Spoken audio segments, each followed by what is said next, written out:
રાજપીપળાના હરસિદ્ધિ મંદિર ખાતે પ્રાગટ્ય મહોત્સવ 2025ની ઉજવણી નિમિત્તે નગરયાત્રા યોજાઈ।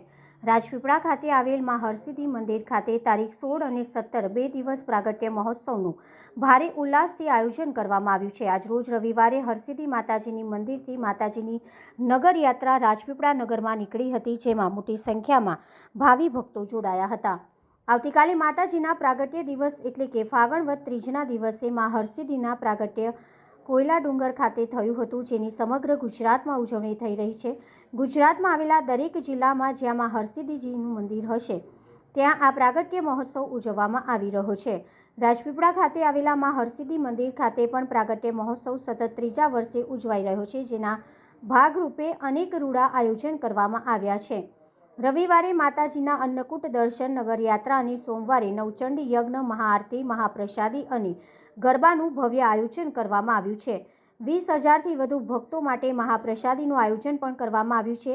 57 જેટલા જોડાઓ માતાજીના નવચંડી યજ્ઞમાં જોડાશે। આ મહોત્સવનો તમામ ખર્ચ ભક્તજન દ્વારા કરવામાં આવી રહ્યો છે। માં હરસિદ્ધિના તો જેટલા ગુણગાન ગાય ને એટલા ઓછા છે। માં હરસિદ્ધિના જેટલા ગુણગાન ગાય એટલા ઓછા છે। આ માં હરસિદ્ધિનું પ્રાગટ્ય મહોત્સવ રાજપીપળામાં તો અનેરો આનંદ અને પબ્લિકના તો મેળા, બજાર, રસ્તા પર તો ડીજે ઇવેન્ટ તો મેળા થઈ ગયા છે પબ્લિકના, કે કાલે માતાજીની નગરયાત્રા નીકળે અને નગરજનો માતાજીને ફૂલડાથી વધાવે અને ચોખલીએ વધાવે માતાજીને, અને માતાજીના પ્રોગ્રામની તો વાત જ નહીં થાય એવી, અને માતાજીના પરચા એટલા બધા અસંખ્ય છે। જ્યારે અમે કાર્ય લઈને વિચાર્યું તો પહેલા વર્ષે અમે નાનો કાર્યક્રમ કરેલો પ્રાગટ્યનો, બીજા વર્ષે સપોર્ટ એનાથી મોટો, અને આ વર્ષે તો અતિ વિચાર કરેલો છે પ્રોગ્રામ, અને લોકોની બહુ સેવા છે કે જેની કોઈ વાત જ ના થાય। લોકોએ બહુ ઉદારાને દાન પણ આપ્યું છે અને ભક્તો બહુ જોડેલા છે આની અંદર, લોકોએ તન મન ધનથી સેવા કરેલી છે આ કાર્ય। મારું નામ સંજય પટેલ। હરસિદ્ધિના કોયલા ડુંગર મુકામે પ્રાગટ્ય દિવસને આપણે હરસિદ્ધિ પ્રાગટ્ય દિવસ તરીકે રાજપીપળાના મંદિરમાં ઉજવવાની શરૂઆત કરી છે। આ હરસિદ્ધિ મંદિરનો પ્રાગટ્ય મહોત્સવ એ ત્રીજો મહોત્સવ આપણે ઉજવી રહ્યા છીએ। પહેલા મહોત્સવમાં 11 જૂનાથી નવચંડી યજ્ઞનું આયોજન કરેલું, ગયા વર્ષે 51 જૂના થયેલા, અને આ વર્ષે માતાજીની કૃપાથી લગભગ 60 જૂનાને આપણે નવચંડી યજ્ઞમાં કાલે આવતીકાલે માતાજીના પ્રાગટ્ય દિવસે નવચંડી યજ્ઞમાં બેસશે। 30,000 માણસોનો પ્રસાદની વ્યવસ્થા, મહાપ્રસાદનું આયોજન મંદિર તરફથી કરવામાં આવેલું છે।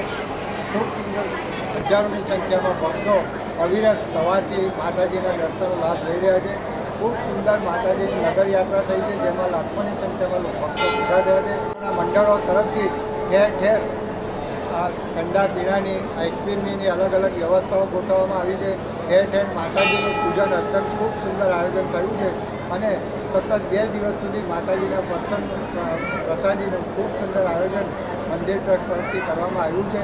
ભાવિક ભક્તોએ પોતાનો ખૂબ તન મન ધનથી આ સેવા કાર્યમાં સહકાર આપ્યો છે। એ બદલ હું હરસિદ્ધિ મંદિરની આ મહોત્સવ કમિટી વતી સર્વે ભક્તજનોનો હાર્દિક આભાર વ્યક્ત કરું છું, અને મા હરસિદ્ધિની કૃપા સર્વે ભક્તો ઉપર ખૂબ તન મન અને ધનમાં વરસે, અને માના કાર્યો કરવાની ખૂબ અવિરત શક્તિમાં આપે આપણને બધાને, એ મારે પ્રાર્થના કરું છું।